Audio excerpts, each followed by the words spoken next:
My father's work and hobbies. Really important to think about them for me and my brother and sister because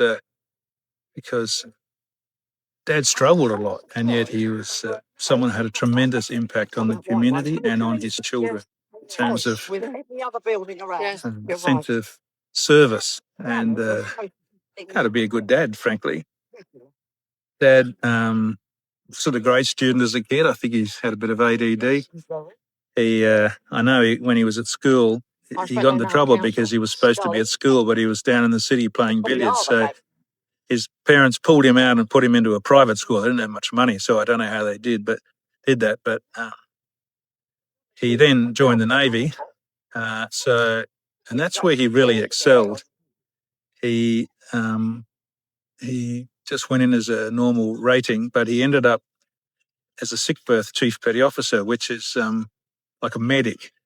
And he went up very quickly through exams and performance and stuff. And indeed, he told me later on that when he was in the Navy, he he had lots of these books, he'd studied them, and he wanted to become a doctor. But it just wasn't possible when he left the Navy. Number one, he had no money, and number two, he married Mum fairly quickly, and then they had Auntie Sandy.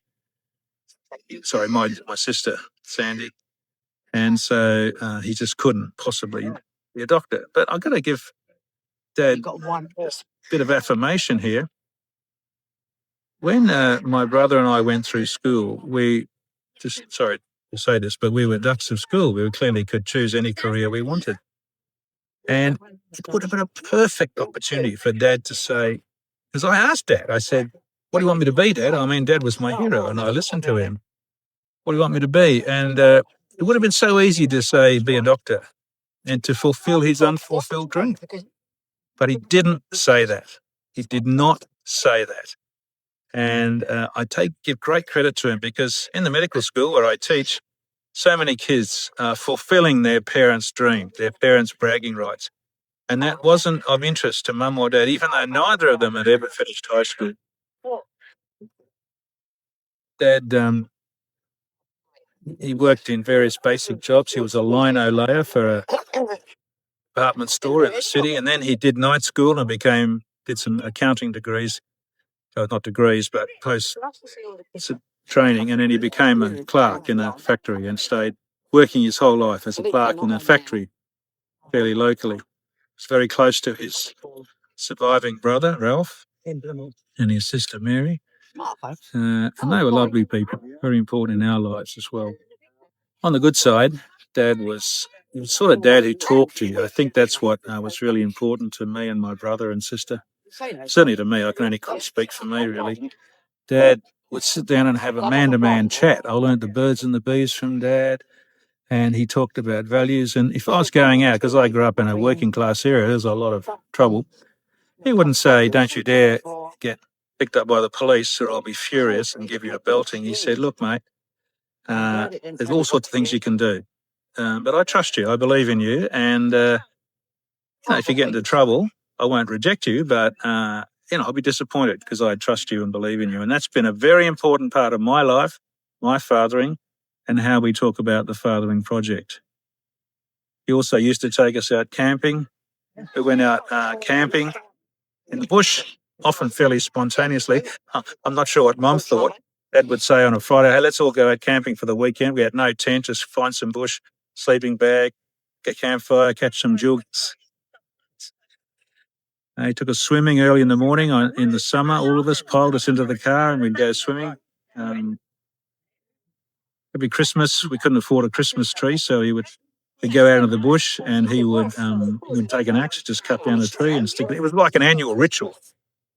Whenever I drive past that part of the bush, lots of houses there now, I think how lucky we were to have had such a nice family ritual. And there was all sorts of things like that. And Dad was involved in the school, involved in our sport.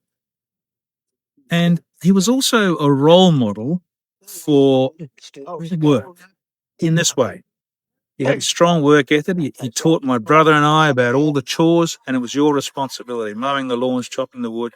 We learned a lot of skills. Dad was a bit of a surrogate builder, and we used to build sheds and all that sort of thing, with a lot of work skills. And he had the old-fashioned view that a man's job was outside the house and a woman's job was inside the house. Not so much chauvinistic. I think he just grew up that way. And he said to us, you look after the ladies. It's your job. You've got to do this. And I still remember when I was about 10, the wood pile was getting low and Mum needed wood for the stove. And I just couldn't chop this bit of really knotty wood. So I went down to Mum and she said, where's the wood? I said, oh, sorry, Mum, I just can't chop it. It's just all gnarly. Anyway, she just marched up to the wood pile and she swung that axe. She's a working class girl herself. And the wood split. And I thought, oh, I've let my mum down. I was so indoctrinated as to a man's chivalrous responsibility that Mum had to do what was my responsibility. I don't think all of that's bad. I feel like that notion of responsibility is, I mean, Jackie and I have a much more equal life now than, I guess, we don't have those old-fashioned views, but I certainly have a sense of responsibility in my work and in my family. I guess the old-fashioned way of providing and protecting, very deeply embedded in me. And Dad was a great community servant. He was president of the RSL, which is the Returned Servicemen's League. He was in the war and they all get together and look after each other. I think that was a wonderful thing.